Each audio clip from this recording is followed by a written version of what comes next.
Hi, this is Melinda Vallant. I'm going to go through putting a ceiling and a roof on your building, as well as placing some lighting on your ceiling so you can turn those on as interior lights and have a nice interior lit room for rendering.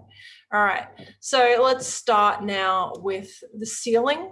Now, on your project browser, you have here under the floor plans, you have ceiling plans, and you can see here we've got the level 1 ceiling, we've got level 2. If I look at my elevations from the side, you can see level 2. If I put a ceiling on level 2, it will be on level 2. So let's pop ceiling on level 2, except the only thing I can't reference my level 1 plan. So I might just go to level 1, put my ceiling there and just have an offset. All right, so I'm gonna draw it just like, you know, we did with the walls. So here under architecture, we've got ceiling. A ceiling, I'm just gonna, it says automatic. So if I want it clicked automatic, it would just choose the room and just pop a ceiling in the room for each room, which is nice and easy. So I can just click that. Or I can go sketch ceiling and I can just put one big ceiling across the whole thing, which works just as well. Now you'll notice I'm trying to put a, miss the interior wall on the interior walls.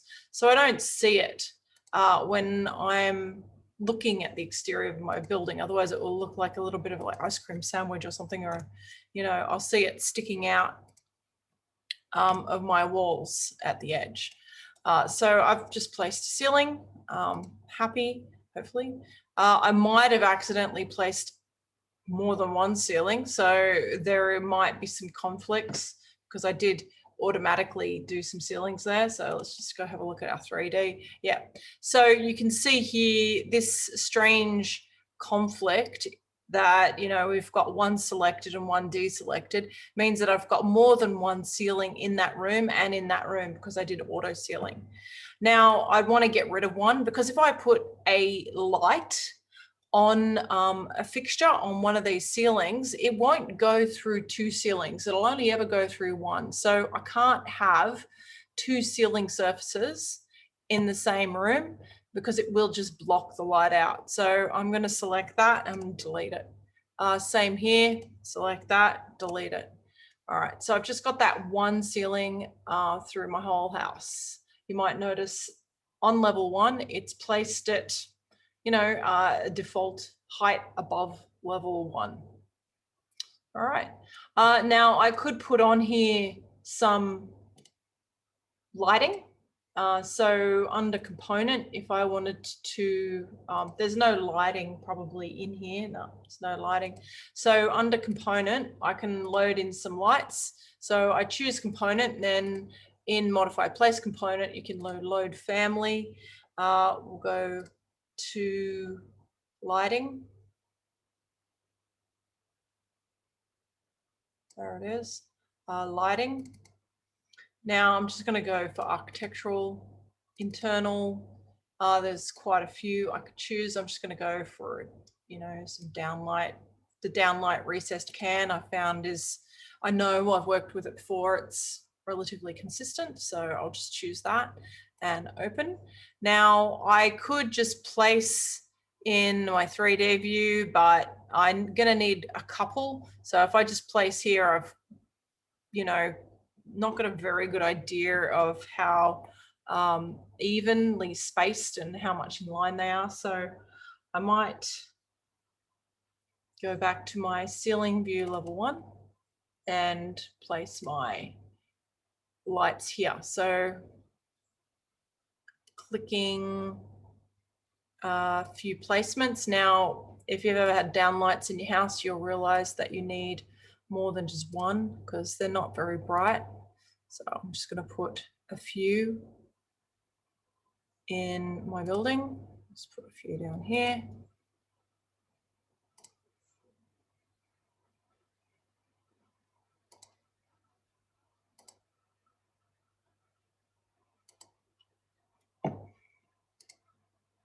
Okay, and rightio. So I placed some in my big open area You know, these ones are slightly closer together than that. That's fine. Now, if I wanted to see all of these lights in my room, I'd have to set up a camera to have a look. So let's set up a camera. Double click on level 1 and I'm going to go view, camera, place my camera. Let's have a look at this space from here back through here. And you can see those lights, those little down lights sitting in this room now. I might just change this to consistent colors. All right. Now, if I was to render this with interior lighting, it should have some amount of light coming out of those. It doesn't always have very much. You can go in and edit how much light comes out of them. There is, in edit type, there is some intensity. So you can change this in here to 60 watts and you can take it up to 100, or you can play with that and see how much light comes out of it. But you really need to set a render off just in draft view. You'll notice here we've got exterior sun, so maybe we want interior sun and artificial, and we'll hit draft, render.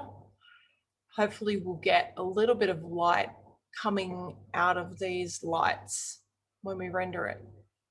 It's going to take a moment. Yeah, they're pretty dark by default. So usually I sort of beef them up. I definitely will increase the intensity of the lights. So let's go and choose one of the lights. If you choose one, it would change all of them because they're all the same light. They're just instances of the same light. So I'm going to go in here. I'll change that to 200. And okay. Now if I hit render again, again, interior sun and artificial, hit render, it should come up brighter. See how it goes. They aren't the brightest light, but because I know them, yeah, you can see that brightness is starting to improve inside. If I turned off and just made it interior, it would probably be too bright. So let's try that. So go artificial, interior, artificial only. We'll see how that looks. Just setting that off to draft. Even if I get sort of a low level of light, yeah, you can see it's nighttime outside, and in here I'm getting pretty low light. I can still play with adjust exposure, and I can actually beef up the brightness in this room even after it's rendered. So now I'll just go adjust exposure, and I might go make it brighter and apply. And you can see it's coming up here. So highlights, yeah. It's very orange, so I might take the saturation down, and you can see that you can just play with that. You're better off, very, very saturated. Better off getting it right the first time, because as you can see, it's kind of a little, it's still not ideal. So I'm going to play with my lighting until I get something I'm happy with. All right.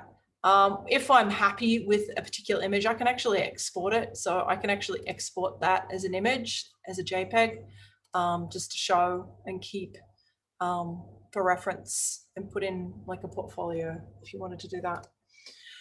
Okay, now I've done a ceiling with lights. I'm going to pop on a roof. So let's go back to, let's go to level 2. I can't really reference everything. So let's pop on level 1 and we'll put a roof on. So go architecture, go roof. Now with the roof, I need an overhang. If I just put the roof right at the edge of my wall, it would look a bit strange. So I'd actually like to have an overhang. So here's overhang. An overhang of 400 or 40 centimeters is pretty good. So I might just choose pick wall in this instance because I can just hover on that and it will automatically give that overhang. I'm just going to go around the outside of my building. And you can see there. Now, you might also notice on each of these lines, I've got this little triangle thing. If I select that with my modify arrow, I can change the slope. I can also turn off if the whole thing is going to slope to this line. So if I turned off define slope up here, it would actually be, instead of that, hipped roof, it would be more of a gabled roof. And so that would be a flat face rather than that hipped face that slopes away from this line. Let's just have a look at that so you understand what I'm talking about. All right, looks like the roof is too low. Let's just placed it. Yeah, it's sitting on level 1. So let's move it up to level 2. That's gonna look a bit more sensible. Okay. All right, so there it is. Our lights are very tall. They're a bit strange looking, so might have to do something about that with the model. Looks like we've got a lot of chimneys, but there is our basic roof on our model. So if I went and edited that, and as I said, I turned off that line. I said define slope, turned that off. You would see how it's created like more of a gabled end. Now I've got this giant gap here. So if I wanted to select that wall, I could attach that to my roof. So I go attach top and then I select the roof and you can see that it's just extended it. All right, that's doing ceilings, placing lights and doing a roof. Okay, that's all. Thanks.